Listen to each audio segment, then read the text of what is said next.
Assalamualaikum warahmatullahi wabarakatuh.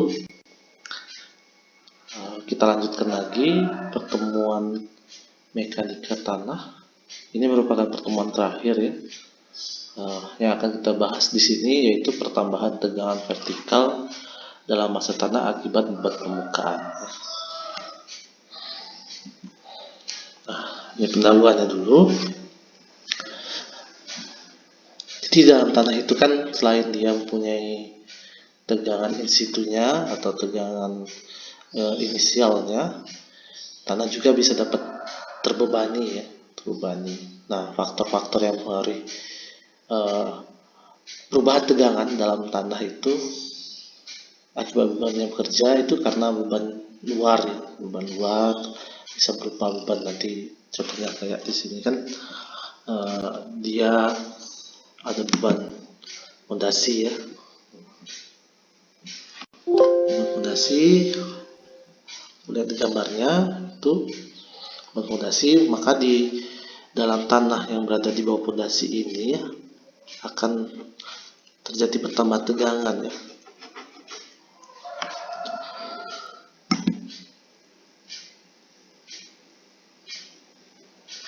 Ya, maka terjadi pertambahan tegangan ya di sini ya.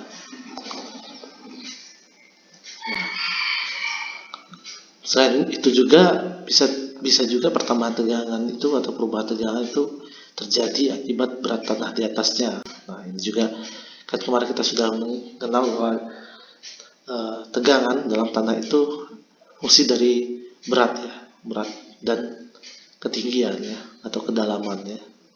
Sigma sama dengan gamma dikali H ya, yang sudah kita pelajari waktu itu. Ya, sigma adalah gamma dikali H. Banyak luar yang bekerja ini akan memberikan tambahan tegangan delta sigma. Kemudian juga ada pengaruh air ya, pengaruh air juga. Nah, ini ada U0 ya, bisa juga U-nya ini sendiri atau delta U ya. Nah, ini akibat ada dua macam kemarin ya, akibat aliran air ke atas ya, sama air ke bawah. Nah, mengapa kita melakukan analisis pertambahan tegangan atau perubahan tegangan dalam massa tanah itu? Karena artinya kita akan menganalisis itu penurunan tanah akibat beban yang bekerja ya, kemudian untuk menganalisis kestabilan material akibat beban luar ya. Nah, apakah tanah tersebut runtuh atau tidak ya. Nah, itu menjadi penting mengapa kita mempelajari perubahan tegangan dalam massa tanah ya. Nah, apa saja beban-beban yang permukaan yang mungkin terjadi? Di sini kita lebih fokus beban permukaan. Kemarin kan sudah tegangan dalam massa tanah ya, inisialnya. Sekarang akibat perubahan, akibat ini ya, pertambahan tegangan. Nah, beban permukaan yang mungkin terjadi itu apa aja? Contohnya bisa saja berupa beban titik ya. Beban permukaan yang mungkin terjadi bisa berupa beban titik ya. Beban titik, contohnya itu tiang listrik ya, bisa jadi tiang listrik atau tiang monopol. Monopol itu tiang tunggal ya. Kemudian ada beban garis ya, contohnya bisa berupa dinding pagar beton ya. Kemudian ada beban area persegi ya, contohnya fondasi telapak ya. Jadi tanah yang berada di bawah ini,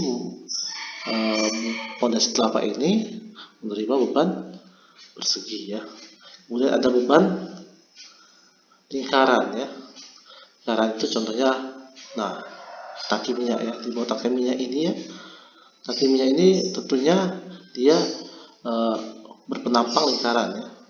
Di tanah yang di bawah tangki minyak ini menerima beban berupa area lingkaran. Kemudian ada beban trapesium ya. Beban trapesium itu contohnya ini timbunan tanah ya, timbunan tanah. Timbunan tanah ini bisa berbentuk trapesium ya. Oke.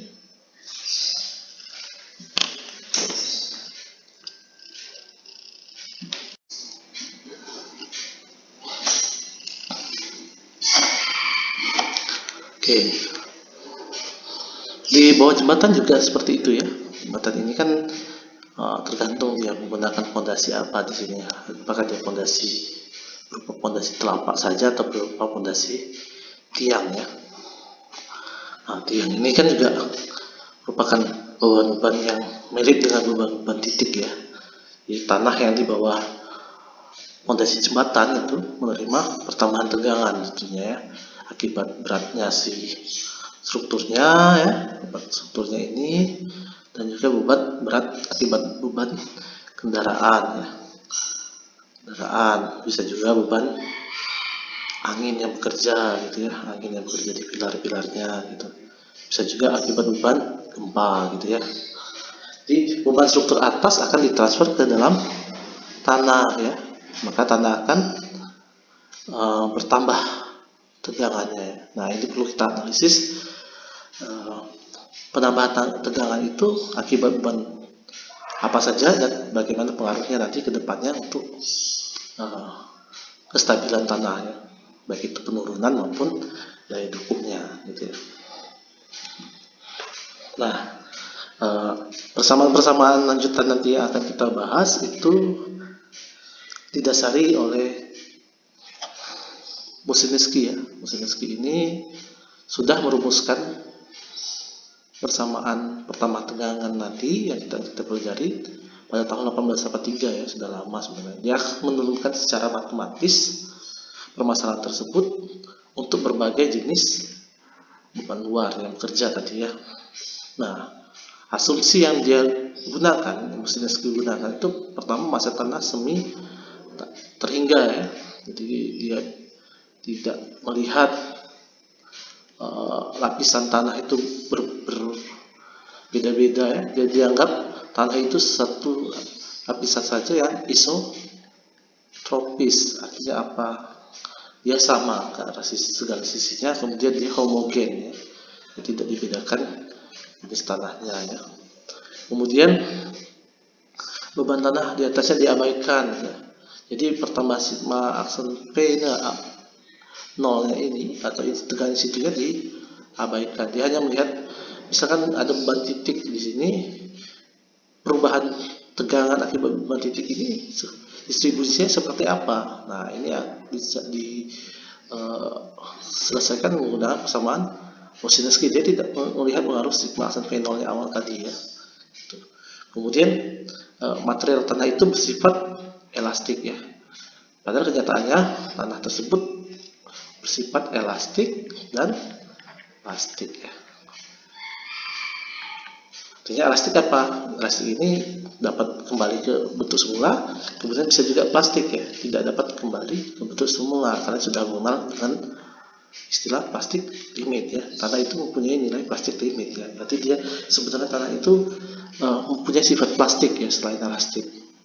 Nah, tapi tidak apa, ini menjadi dasar dalam mekanika tanah ya, dasar kalian pengetahuan untuk mempelajari pertambahan tegangan akibat beban luar ya bersama Boseniewski ini. Nah, kalian untuk lanjutannya mungkin ini harus mempelajari metode lain ya. Sebenarnya banyak metode lain yang memprediksi pertambahan tegangan dengan lebih baik ya. Delta sigma ini dengan lebih baik menggunakan metode numerik ya. Contohnya itu program yang menggunakan FEM atau Finite Element Method ya, metode elemen hingga, atau bisa menggunakan Finite Difference Method ya. Banyak sebenarnya, tapi ini sudah kayaknya advance dan tidak dibahas di sini ya. Oke, lanjut. Nah, tadi kan beban luarnya itu berupa beban titik ya. Nah, di sini Boseniewski sudah merumuskan persamaan yang dapat digunakan untuk menghitung delta sigma ya akibat perubahan beban titik ini ya. Beban P yang bekerja ya, P yang bekerja beban titik pada titik tertentu yang kita ingin cari, misalkan dia berada di jarak X dan jarak Y, kemudian pada kedalaman Z ya. Itu kita bisa hitung pertambahan delta sigmanya, delta sigma Z. Nah, di mata kuliah mekanika tanah ini, yang satu ini yang dibahas delta sigma Z-nya dulu saja ya, tidak melihat delta sigma Y dan tidak melihat delta sigma Z, karena judulnya penambahan tunjangan vertikal ya. Vertikal. Oke.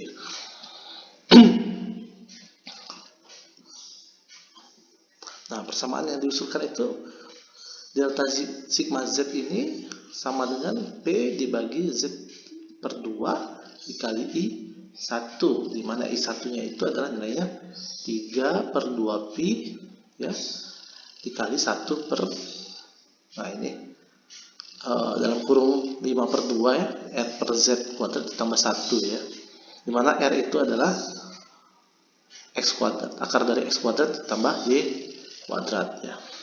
Nah, jadi kalau ketika kita diminta mencari misalkan ini titik P yang bekerja, kemudian kita diminta mencari pada koordinat tertentu ya, misalkan dia mempunyai jarak Y atau X di sini, X sama dengan sekian gitu ya, A, dan Y sama dengan sekian B gitu ya.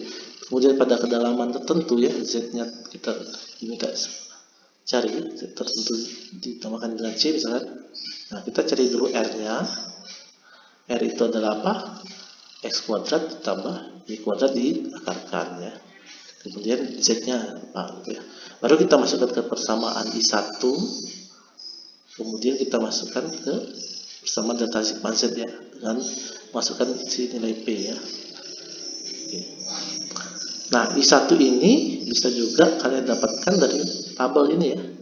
Tabel ini merupakan simplifikasi ya. Misalkan kita dapat R per Z-nya itu R per Z-nya 0,04, maka I1-nya 0,4765 ya.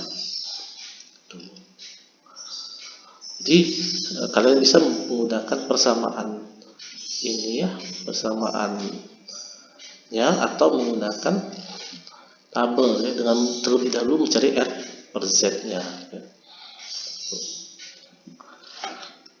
Nah, ini contoh soalnya, misalkan tadi titik P ya, kemudian kita diminta mencari pertambahan delta sigma Z di titik pada kedalaman 0,2, pada kedalaman 4, pada kedalaman 0, kedalaman 2, kedalaman 4, kemudian kedalaman 6, kedalaman 10 ya, kedalaman 20 ya. Tuh, dimana X-nya ini sama dengan 3, Y-nya sama dengan 4 ya. Terlebih dahulu kalian cari apa? Cari si R-nya. R sama dengan akar dari X kuadrat tambah Y kuadrat ya. X-nya 3 kuadrat, Y-nya 4 kuadrat, maka R-nya adalah 5. Z-nya berapa? Z-nya kan tadi bervariasi mulai dari 0, 2, 4, 6, dan 10 dan 20 ya. Maka R-nya tahu kita, Z-nya kita cari, diketahui juga dari soal, Z-nya 0, 2, 4, 6, 10, 20. Kemudian untuk menggunakan tabel tadi kita cari dulu R per Z-nya ya. R per Z-nya 5 per 0 ya, tak hingga ya, maka I-nya langsung 0 ya. Kemudian 5 per 2, 2,5, 5 per 4, 1,25, 5 per 6, 0,83, 5 per 10, 0,5, dan 5 per 20, 0,25. Balik ke tabel sebelumnya. Pertama berapa? 0,25 ya. Antara ini dan ini ya. Kalian interpolasikan nantinya nilainya. 0,25 ya. Berarti di antara 0,4151 dan 0,405 ya. Berarti kalian cari di 0,25. Gimana caranya ya? Ketika 0,24 ya 0,4151 ya. Ketika 0,26 dia 0,405. Berapa tadi 0,25? Ya tentunya ini bisa langsung dirata-ratakan kan. Ketika 0,425 berarti 0,4151 ditambah 0,405 dibagi 2 saja langsungnya. Hasilnya yang untuk yang 0,25 berupa 0,4103. Kemudian I untuk 0,5, I untuk 0,5 langsung ya 0,2733 ya, langsung ya di sini langsung juga berupa 0,2733 ya. 0,83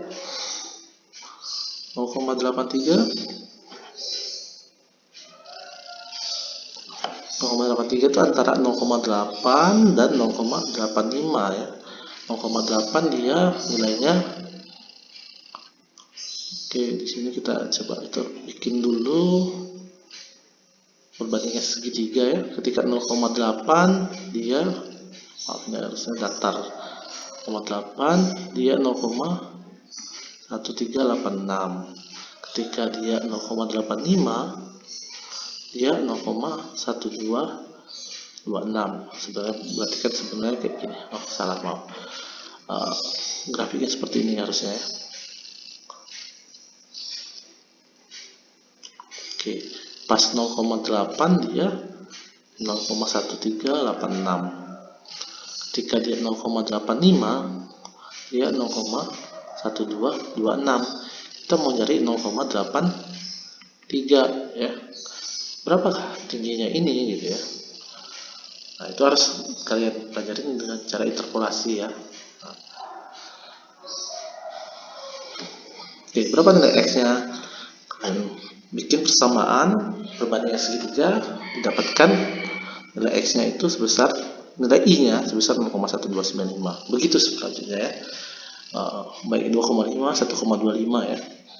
Nah, ketika I-nya dapat, baru bisa dicari nilai delta sigma Z. Delta sigma Z sama dengan P per Z kuadrat kali I1. P-nya berapa? P-nya 5 ya. P-nya 5, Z-nya tergantung. Z-nya berapa di sini? Berarti 5 per 2 kuadrat ya. Dikali I1-nya ya. Hasilnya 0,0043. Kemudian untuk yang kedalaman 4, P-nya masih 5, Z-nya 4, berarti 5 dibagi 4 kuadrat. Kali I-nya 0,042, hasilnya 0,0133 ya. Nah, ini berarti kan ini 5 dibagi 4 kuadrat ya. Dikali 0,0424 ya. Hasilnya adalah 0,0133. Nah, begitu seterusnya. Nah, tadi beban titik. Selanjutnya beban uniform strip load ya, atau beban merata garis ya.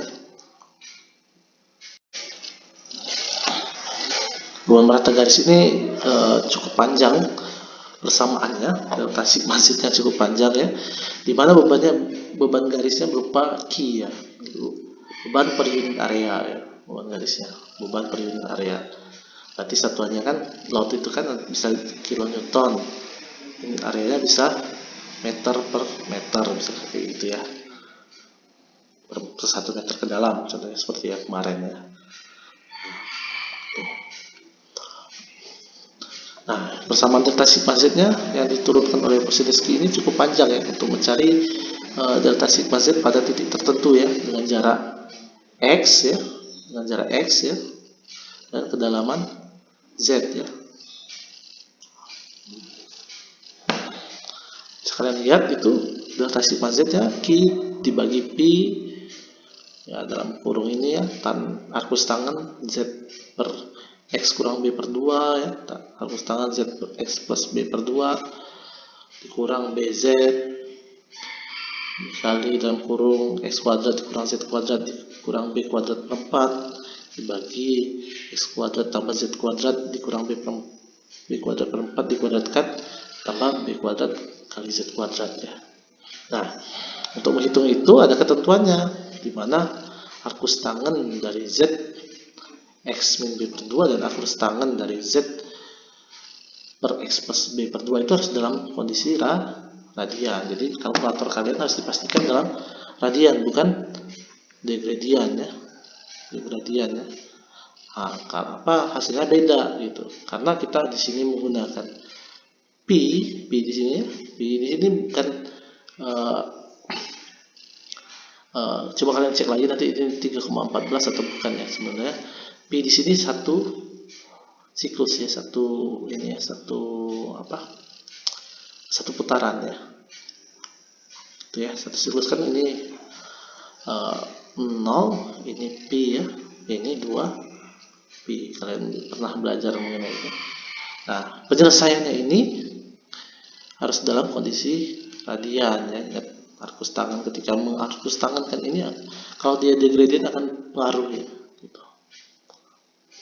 Nah, kemudian jika X antara 0 hingga B/2 ya, persamaan di atas berubah ya, karena nanti ada kondisi di mana nilai ini ya, nilai persamaan yang depan ini akan negatif, maka kita ubah dengan memberikan P di depannya ya.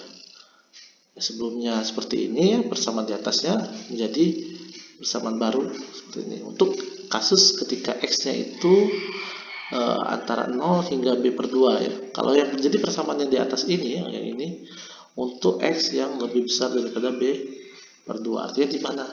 Di B/2 itu kan ini ya. Ini B/2. Ketika titik yang kita tinjau itu berada di luar blok area kita ya. Nah, tapi kalau dia di dalam, persamaannya menjadi ini ya. Persamaan digunakan yang ini ya. Sangat panjang persamaannya sehingga ada penyederhanaan ya. Nah, dengan menggunakan bantuan tabel ya yang sudah disimplifikasi. Nah, untuk menggunakan tabel biasanya nilai di tabel ini ya dinamakan dengan faktor influence ya, I. I ini adalah faktor pengaruh atau influence ya. Faktor pengaruh dari beban ya. Nah, ini didapatkan dari tabel ini dengan sebelumnya diminta di tabel ini apa? 2x per b dan 2z per b ya. Jadi untuk cari I yang ada di tabel itu kita perlu mencari dulu 2x per b nya berapa, 2x per b dan 2z per b ya. Misalkan dapatnya 2x per b nya adalah 1,1 ya, 1,1. Kemudian 2z per b nya hasilnya 0,5, maka nilai I nya adalah 0,373 gitu ya. Nah, kita bisa cari nilai delta z nya ketika I nya tahu ya, 0,373 dikali beban kita Q nya tuh. Nah, tabel ini saya ambil masih sampai 3,7 nilai 2z per b nya sampai 3,7 saja. Tabel versi lengkap kalian bisa lihat di buku belajar MDAS ya, Principle of Geotechnical Engineering. Oke, lanjut ke contoh soal. Nah, di situ merujuk pada gambar 10-12 tadi yang seperti ini ya. Ini beban meratanya, di mana nilai B-nya ini adalah 4 ya. Beban meratanya itu Q-nya itu 100 kN per meter persegi ya, bisa seperti ini.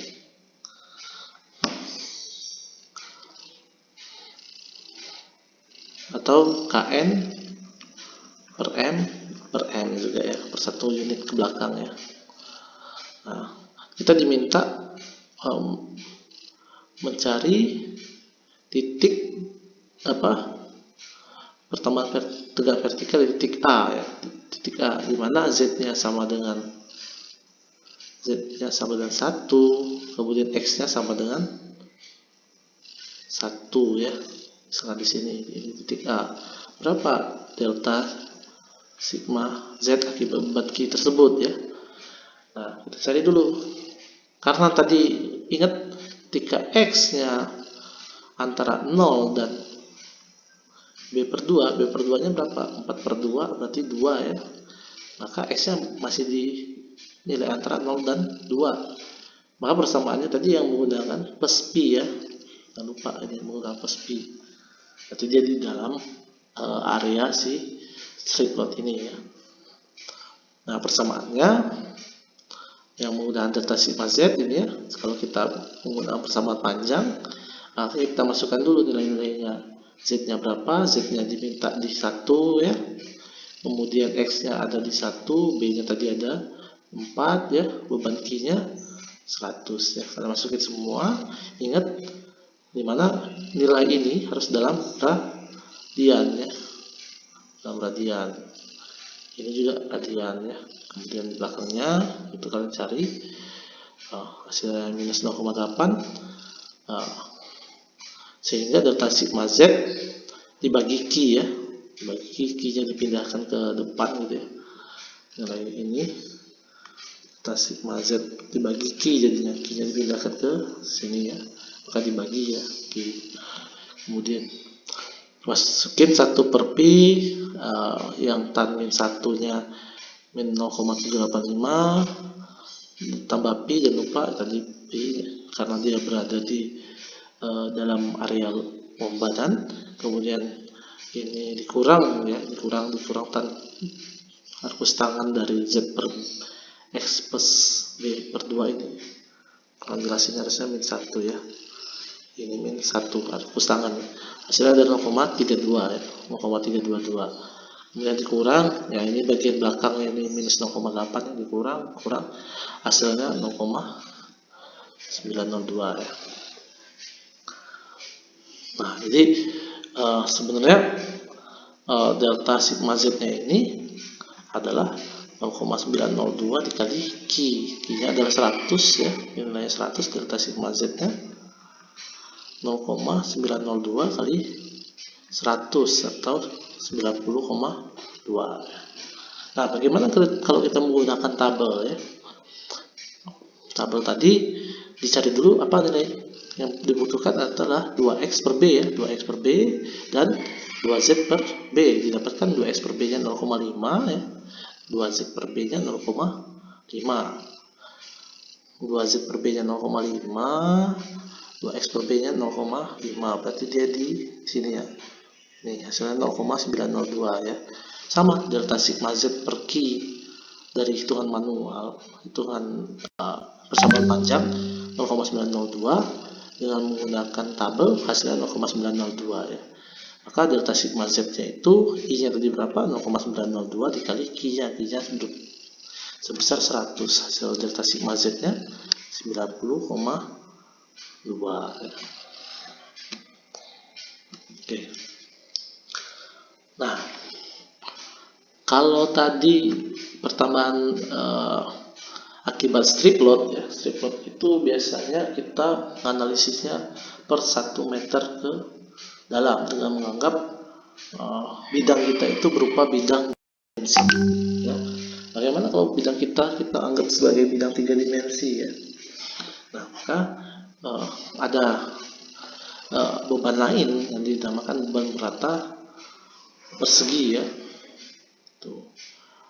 Nah, beban merata persegi ini nanti ada dua kondisi ya, apakah bebannya itu berada di tepi atau berada di tengah beban. Nah, untuk yang kasus tepi, misalkan contohnya ini adalah telapak pondasinya gitu ya, kita diminta mencari delta sigma pada kedalaman tertentu yang berada di tepi dari bebannya ini ya, beban yang bekerjanya ya.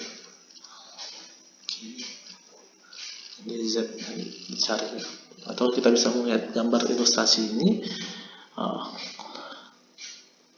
area kita, area pembebanan itu harus diketahui dulu ya, L-nya berapa, kemudian B-nya berapa ya, persegi, sisinya berapa, panjangnya berapa, dan lebarnya berapa, dan kedalamannya yang kita cari berapa Z-nya ya.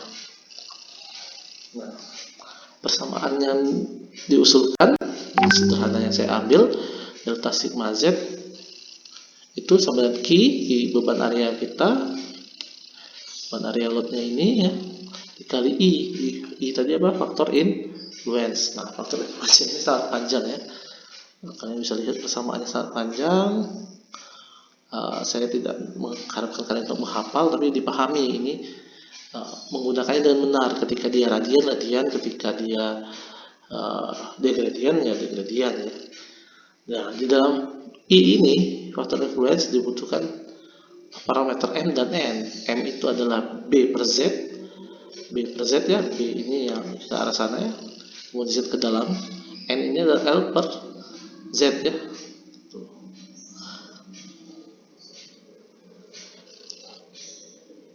Ketika sudah dapat M dan N, masukkan ke nilai I-nya ya, persamaan I ini, kemudian tinggal dikalikan dengan I, maka kita akan mendapatkan delta sigma Z untuk kedalaman tertentu pada jarak tepinya itu berapa, B-nya berapa, L-nya berapa ya.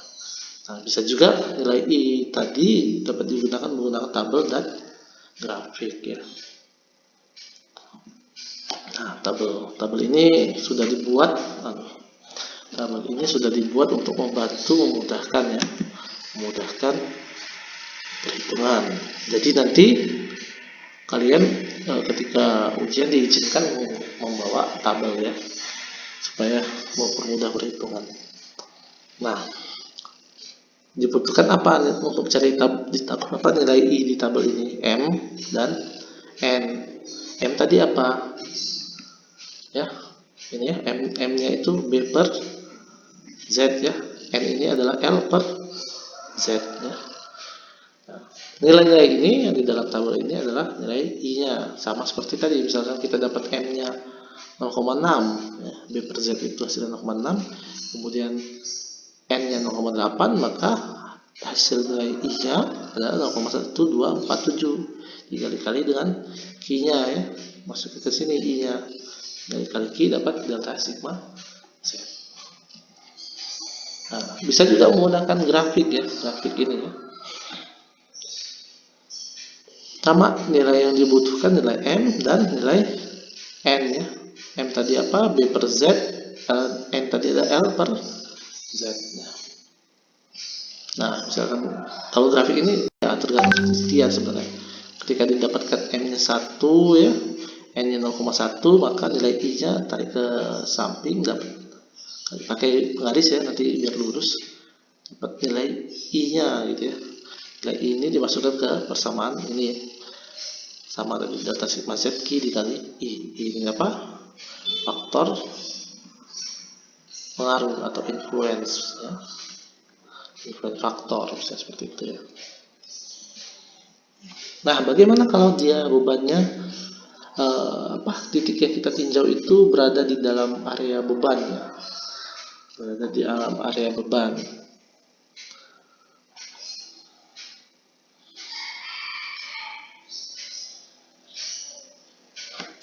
Atau berada di tengah-tengah lebih tepatnya.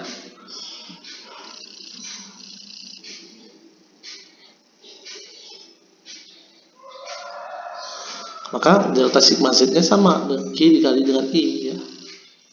Dan I ini kalian bisa gunakan tabel, nilai tabel yang mana tabel ini membutuhkan data M1 dan N1. M1 itu adalah L per B ya. N1 itu adalah Z per B ya. B kecil ini adalah B per 2 ya. B per 2. Karena kita carinya di tengah-tengah ya, di tengah-tengah. Ya. Nah, misalkan kalian dapat M1-nya hasil dari pembagian L per B-nya 4 ya.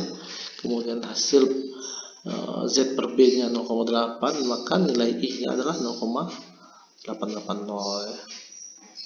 Ini dimasukkan ke dalam persamaan ini. Nah, ini kan kalau dia di tengah, bagaimana kalau di titik lain ya? Misalkan bentuk bebannya seperti ini ya. Kemudian kita diminta mencari di titik tertentu yang tidak di tengah-tengah. Nah, ini menggunakan 4 persegi ya, 4 persegi dengan persamaan atau dengan prinsip yang di tepi ya. Dengan menggunakan ini persegi 1, ini persegi 2, persegi 3, ini persegi 4 ya. Nah, itu kalian pecah dulu. Ini akibat persegi 1, kemudian ini akibat persegi 2, misalkan, ya kan di tepi di sini ya, di tepi pinggirnya. Ini akibat persegi 4, ini akibat persegi 3 ya. Nah ini di delta sigma Z pada tiap-tiap persegi ini kalian jumlahkan ya, maka itu pada setiap I ya. Nah, dijumlahkan ya. Nah, jadi kalau untuk yang tidak berada di tengah-tengah, maka menggunakan prinsip yang ini ya, yang di tepi beban tapi kalian harus membaginya menjadi 4 area ya, 4 area tuh.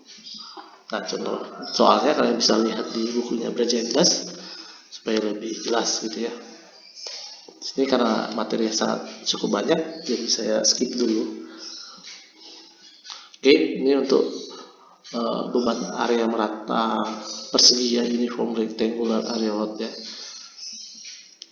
Nah, bisa juga akibat beban merata ini kita menggunakan metode simplifikasi ya, metode simplifikasi atau pendekatan yang umum digunakan, bisa disebut dengan metode distribusi 2V1H ya. 2V1H kenapa? Karena distribusinya itu ya, vertikalnya 2 skala 2, ini 1 ya, berbanding antara vertikal dan horizontal itu 1:2 ya. 2 vertikal dan 1 horizontal.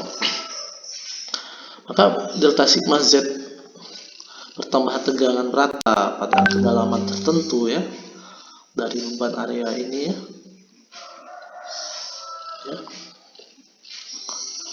Itu bisa kita hitung ya dengan menganggap dulu area itu berupa berupa penampak seperti ini, B dan L ya. Nah, misalkan beban area yang bekerja tadi awalnya area load, kalian jadikan Q dulu ya supaya menyederhanakan. Kemudian Z yang akan kalian cari, kedalaman yang akan kalian cari itu berapa gitu. Maka kalian bisa menghitung delta sigma Z pada kedalaman ini ya. Di area akan membesar tentunya. Ketika areanya membesar, kalian tahu kan bahwa tegangan itu adalah P per A ya.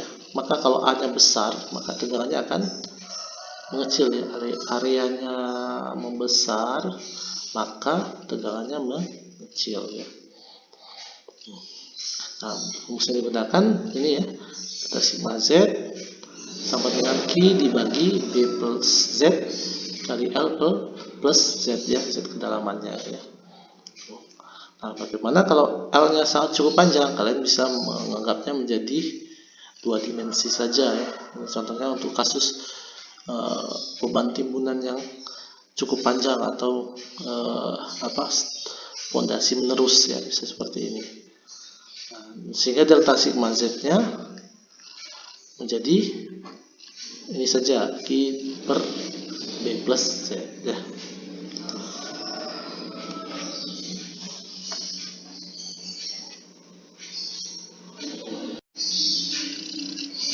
Nah, selanjutnya beban meratanya tadi kan beban merata persegi, sekarang beban meratanya berupa beban merata lingkaran ya, atau uniform circular area load ya. Ini kalau dia di tengah beban ya, di tengah beban kita tahu radius bebannya sekian gitu ya, Z kedalamannya sekian gitu. Maka kita bisa menghitung delta sigma Z-nya. Delta sigma Z sama dengan Q, beban meratanya berapa ya, dikali 1 minus 1 per dalam kurung R per Z kuadrat tambah 1 dipangkatkan 3/2 ya, per 2. Atau bisa dihitung menggunakan tadi influence factor ya, influence factornya ini, dimana I-nya ini didapatkan dari tabel ini ya, tabel ini. Sebelumnya harus mencari Z per R dulu, nah nilai I-nya ya. R-nya tadi radius bebannya, Z itu kedalamannya kita tinjau. Misalkan dapatnya Z-nya diminta berada di 8 meter ya. Radiusnya ini nilainya 2 meter ya. Maka nilai Z per R-nya 8/2, hasilnya 4. Sehingga 4 memiliki influence faktor 0,00869 ya. Maka delta sigma Z adalah Q dikali 0,0869. Bagaimana nilai lainnya? Misalkan diminta di 3,5 ya. 3,5 di sini ya. Kalian harus membuat interpolasi tentunya. Tuh. Nah, bagaimana kalau dia tidak berada di tengah-tengah, titik tengah dari beban area lingkaran ya? Maka kita bisa menggunakan persamaan yang diusulkan oleh Aplin dan Ulleri tahun 1962 ya. Mana persamaan tersebut influence faktornya dipengaruhi oleh A aksen ditambah B aksen ya. Ini tabel untuk cari A aksen, ini tabel untuk cari B aksen. Maaf lupa dikasih notifikasinya. Data yang diperlukan adalah R per R ya. R per R. Kemudian Z per R.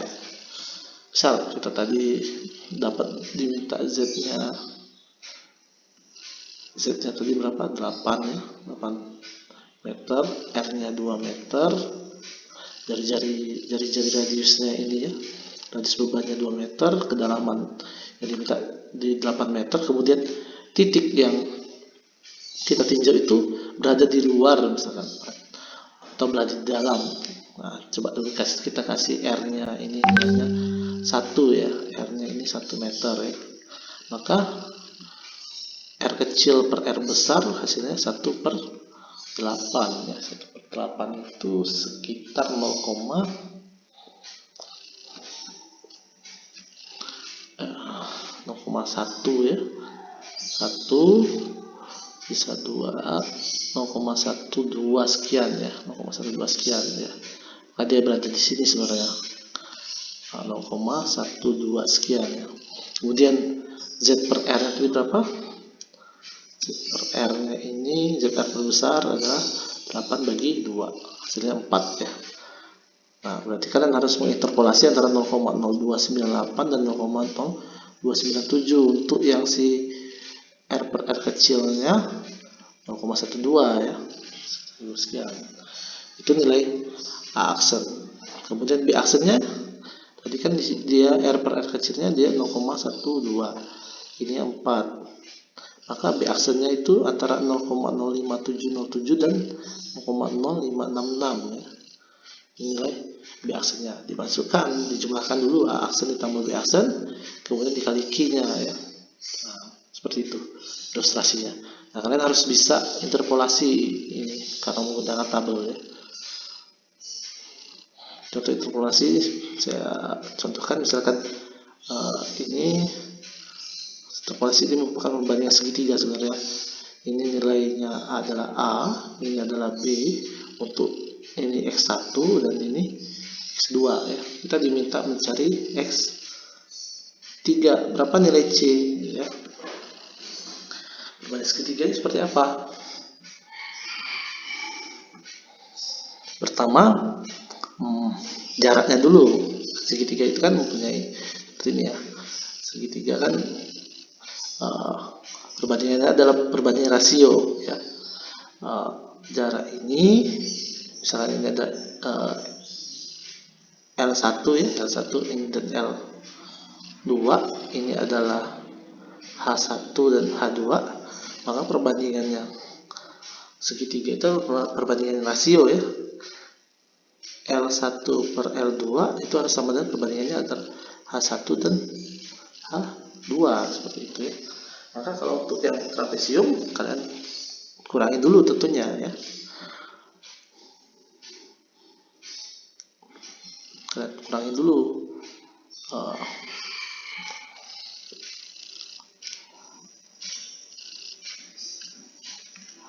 kurang dulu sehingga mendapatkan segitiganya ya. Berarti kan nilai ini adalah tingginya ini adalah B dikurang A ya. Jadi A nya ini menjadi baseline-nya nanti ya. Nanti ditambahkan lagi ya. Maaf, ini tingginya A. Ini tingginya B dikurang A ya. Jadi nilai ini yang di X1 nya jadi 0 ya. X1 nya jadi 0, ini X2 nya ini X3 ya. Jadi jaraknya itu kan ini ya. Ini dinamakan misalkan C dikurang A ya. Bandingannya X2 dikurang X1 dibagi X3 dikurang X1 ya. Kalau rasio tadi ingat yang saya sudah jelaskan perbandingan segitiga ini ya. Itu harus sama dengan B dikurang A per C dikurang A. Sehingga nanti X2 nya kita tahu, X1 nya kita tahu, X3 yang diminta di mana, C yang dicari ya, kita bisa dapatkan ya, nilai C ini. Nah, ini kalian pelajari lagi bagaimana mencari interpolasi antar dua nilai ya. Oke. Nah, beban yang terakhir yang menjadi penting yang sering digunakan dalam analisis geoteknik ya, yaitu beban timbunan, timbang menlot. Nah, beban timbunan ini contohnya ini dulu ya, setengah timbunan. Sebenarnya timbunan itu kan nanti kita tadi sudah gambarkan seperti ini ya. Nah, analisisnya ini setengahnya dulu. Diminta di titik tengahnya gitu, atau nanti di titik sininya ada jarak tertentu. Nah ini kalian perlu pahamin ya. Persamaan yang digunakan ini ya, delta sigma Z sama dengan Q0 dibagi Pi dikali B1 plus B2 per B2 kali alpha 1 tambah alpha 2 dikurang B1 per B2 kali alpha 2. Apa B1 itu? B1 itu yang ini ya, lebar dari posisi segitiga ya. Kemudian B2 yang segi 4 ya, B nya berapa. Nah, timbunan itu kan pasti punya tinggi ya, H. Kemudian beban yang bekerjanya itu berupa Q0 dikali Q0 sama dengan gamma dikali H. Gamma ini gamma berat jenis timbunannya, H ini tinggi timbunannya, sehingga Q0 adalah gamma kali H ya. Nah, alpha 1 itu apa? Alpha 1 itu adalah sudut yang segitiga ini ya. Segitiga ini, titik ujungnya, kemudian titik ujung ini membentuk sudut jika ditarik garis menuju titik tinjau kita ya. Nah, sudutnya ini dinamakan alpha 1. Yang kalau yang bagian persegi ini dinamakan alpha 2. Jadi kembali ya, yang mana alpha 1 dan mana alpha 2.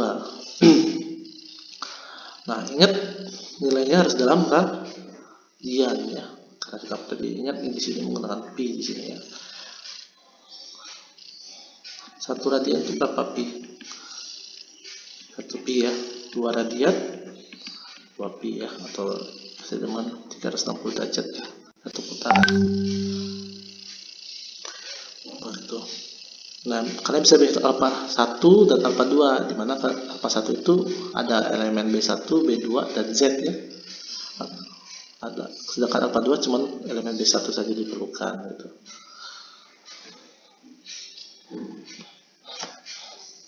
Nah, bisa juga menggunakan grafik ya, grafik Osterberg. Kalau tadi kan menggunakan persamaan umum ya, persamaan panjang ya, dengan masukkan nilai B1 dan B2, alpha 1 dan alpha 2 beban Q0 ya. Tuh. Kalian bisa melihat delta sigma Z. Selanjutnya, kalau menggunakan grafik bisa juga sama. Tadi kita harus mencari I2 nya dulu. I2 terserah kalau mau namanya apa, I1 boleh, I2 boleh ya. I itu adalah tadi apa? Influence faktor ya, atau faktor itu pengaruh ya. Nah, Untuk cari I2 dari grafik ini ya, ini I2 ya. I2 nya itu butuh data B1 per Z dan B2 per Z. Kalian harus cari dulu B1 per Z nya berapa, B2 per Z nya berapa gitu ya. Kemudian tarik, misalkan B1 per Z yang didapatkan 0,2 ini 0,2, kemudian B2 per Z 0,2, kemudian B1 per Z nya juga 0,2. Tarik dari sini ketemu ini nilai B per Z nya, ini kan ini B per Z ya, ketemu garis ini apa kurva ini, kemudian tarik garis horizontal ya untuk mendapatkan nilai I2. Nah ini nilai I2 untuk B per Z 0,2, B1 per Z nya 0,2 dan B2 per Z nya 0,2 ya. Itu ini nilainya. Kemudian dimasukkan ke dalam sini ya, I tersebut ya. Nah ini contoh soalnya. Penerapan environment-nya seperti ini. Ketinggian H-nya adalah 7 meter, gamma tanahnya 17,5, maka kinolnya berapa? Kinolnya adalah gamma kali H ya. Kinolnya gamma kali H 17,5 dikali 7 sebesar 122,5. Nah, di sini kita diminta mencari delta sigma Z di A1 dan delta sigma Z di A2 ya. Nah, kita bahas dulu di A1 ya. Di A1 ini kita membagi seperti ini ya. Membagi menjadi dua bagian yang sama besar karena dia berada di tengah-tengah. Di tengah-tengah timbunan. Maka nanti akan ada delta sigma Z1 akibat timbunan kanan ini ya, timbunan kanan. Kemudian ada delta sigma Z2 akibat timbunan kiri ya. Ingat di sini ada bagian tadi apa? Kotak dan bagian segitiga ya. Ini dinamakan apa tadi? Jangan lupa. B1 yang mana? B2 yang mana? B1 adalah bagian yang persegi ya. Segi 4. B2 bagian yang segitiga. Maka ini jangan kebalik. Nanti kan menggunakan rumusnya juga kebalik ya.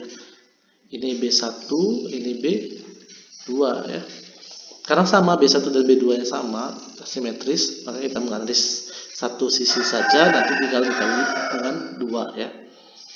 Nilai I2 nya B1 nya berapa itu? B1 nya 2,5, B2 nya 14, Z nya diminta di 5 meter, berarti cari dulu B1 per Z.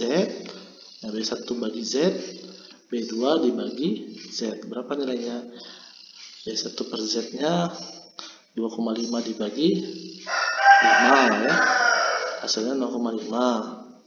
B2 per Z nya 14 dibagi 5, hasilnya 2,8 ya. B2 per Z nya di 2,8, B1 per Z nya di 0,5 ya, lebih seperti ini ya. Nah ini harus lurus, kalian tarik garisnya ini karena saya menggunakan media menulisan jadi agak kurang lurus ya. Nah ini I2 nya, I2 nya B1 per Z nya 0,5, B2 per Z nya 0,28, apa 2,8, oh salah ini B2 per Z nya saya salah, bukan di sini ya. B2 per Z nya ini 2, ini 2,8 ya, sekitar sini ya, 2,8. Tarik ke atas ketemu garis 0,5 ya, berarti agak tinggi. Tarik di sini ya. Oke. Nah ini I2 nya ya. I2 nya dari sini penjelasan di solusinya I2 nya dapat 0,45 ya. Nah benar ya, sekitar ini. Sekitar di sini ya, 0,445. I2 nya dapat, maka kita bisa menghitung delta sigma Z1 ya. Delta sigma Z1 adalah Q0 dikali I2 ya. Tuh, karena dua sisi nanti tinggal kali 2 ya. Delta sigma Z nya tinggal kali 2. Atau di sini kalau bisa hitung delta sigma Z1 dengan Q0 kali I2 left ya. I2 kiri, terus delta sigma Z2 nya Q0 dikali I2 kanan, karena I2 kiri sama I2 kanan sama, Sebenarnya kalian bisa langsung kali 2 saja. Hasilnya delta sigma z-nya 109,3. Oke. Nah, selanjutnya kita akan mencari di titik A2 ya. Di titik A2 ini titik A2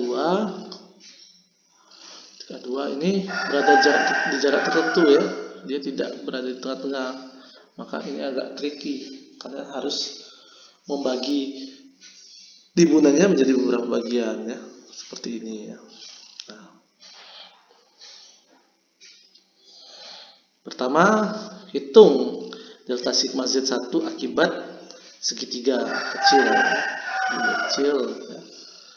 Berarti di sini apa B1-nya berapa? Kalau B1-nya sama dengan 0 ya, B2-nya sama dengan 5 ya. Tuh. Kemudian hitung delta sigma Z akibat beban yang timbunan yang besar ini ya. Tuh. Berapa B1-nya? B1-nya 14, B2-nya 14 ya. B1-nya 14, B2-nya 14. Nah, karena sebenarnya bagian ini bentuknya seperti ini ya. Bentuk trapesi, bentuk timbunan seperti ini ya. Oke. Nah, kan sebenarnya kita membaginya seperti ini ya. Ada bagian segitiga kecil ini menjadi ini, dan segitiga besar, bagian besarnya ini, karena kita tidak punya persamaan untuk yang seperti ini ya, bentuknya seperti ini ya. Tidak ada bentuknya seperti ini, maka kalian harus membuat suatu bentuk yang bisa kalian cari ya. Kita kan tahunya bentuk yang setengah dari Emangsman ya. Maka ini akan kita kurangi nantinya gitu ya. Nah, ini bagian ini yang akan kita kurangi. Kita hitung bagian tersebut yang dikurangi ini. Dinamakan delta sigma Z 3 ya. Kita tahu bahwa jaraknya 5 meter dari sini kan. Dari titik ini 5 meter, berarti lebarnya ini adalah 9 meter ya. Tuh, 9 meter di sini ya. Makanya jadi segitiga dibalik aja, bentuknya 9 meter ya. Berapa nilai B1-nya? B1-nya 0, B2-nya 9 ya. Cari pada masing-masing titik B1 per Z-nya pada masing-masing bagian delta sigma Z1-nya ini cari I2 untuk yang 1 ya, I2 untuk yang 2 dan I2 untuk yang 3 menggunakan grafik ini ya, I2-nya. Tapi dicari B1 per Z-nya pada masing-masing bagiannya. Nah, kalian bisa hitung delta sigma Z-nya ya.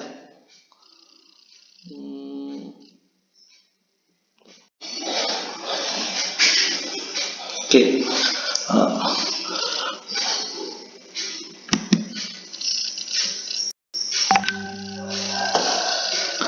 Nah, hitung bagian segitiga kecilnya, bagian kirinya itu left side-nya. Ya, tadi kan B2-nya 5, B1-nya 0 ya kan? Ya, B2-nya 5, B1-nya 0 ya. B2 per Z-nya 5 per 5 sedang 1, B1 per Z-nya 0 per 5 sedang 0. Menggunakan grafik ini kalian bisa mencari nilai influence faktornya ya. Dapatkan influence faktornya dari B1 per Z dan B2 per Z yang dihitung. I2-nya besar 0,24, Q0-nya 3,75, ini I2-nya 0,24, sehingga didapatkan delta sigma Z1 ini untuk yang bagian kecil segitiga kecil ini sebesar 10,5 ya. Nah, untuk yang bagian besarnya ini, kita hitung gitu ya. Sini B2 per Z-nya, B2-nya 14 ya. Tadi saya jelaskan 14 dari mana? 14 bagi 5, B1-nya 14 bagi 5 sama 2,8 dan 2,8. Dapatkan I2-nya dari grafik tadi 0,495. 0,495 dikalikan dengan Q-nya. Q-nya sebelumnya hitung dulu sebenarnya. Q-nya kan bebannya berbeda ya. Di sini kan tingginya kita harus tentukan. Di sini kan perbandingannya tadi kan dari soal ini perbandingannya adalah Kemiringannya ini ya, kemiringannya ini adalah 1:2 ya. Jadi ketika ininya 5, jaraknya 5, tingginya maka 2,5 ya. 2,5. Maka kinolnya 2,5 dikalikan beban timbunannya 17,5. Nah, untuk yang bagian segitiga kecil ini kinolnya tadi dapat 43,75 dari 2,5 dikalikan dengan 17,5 ya. Nah, sedangkan yang delta sigma Z2 kinolnya ini tinggi full ya, tinggi timbunannya tinggi full ya, sebesar 7 meter. 7 meter kali 17,5 maka hasilnya 122,5.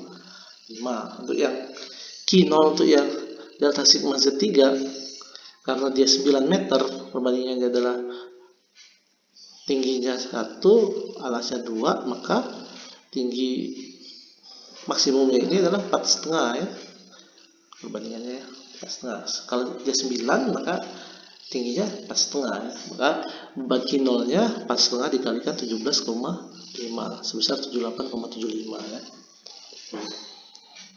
Nah, untuk yang bagian segitiga ini ya, B2 nya 9 ya, dan tulis ini B2 9, B1 nya 0 ya. Dapatkan I2 nya 0,335. Delta sigma Z3 nya kinolnya sudah dihitung ya, 78,75. Ini nilai I2. Hasilnya delta sigma Z3 nya 26,38. Nah, pertambahan total keseluruhan pertambahan beban pada titik A2 itu adalah penjumlahan delta sigma Z1 tambah delta sigma Z2 dikurang delta sigma Z3 ya. Hasilnya 44,76. Nah, ini memang agak sedikit rumit karena dia tidak berada di tengah-tengah dan dia harus melihat geometri dari timbunannya ya. Oke, nanti kalian silahkan latihan lebih lanjut mengenai materi ini di buku-buku referensi ya. Nah, sebagai referensinya kalian bisa belajar dari sama, kita masih menggunakan belajar MDAS ya, Principle of Geotechnical Engineering, dan juga Geotechnical Engineering Practical Problem Solving Approach ya. Oke, segitu dulu materi tentang penambahan tegangan vertikal ya pada massa tanah akibat beban luar. Jika ada pertanyaan silahkan diajukan melalui grup ya. Sekian, terima kasih. Wassalamualaikum warahmatullahi wabarakatuh.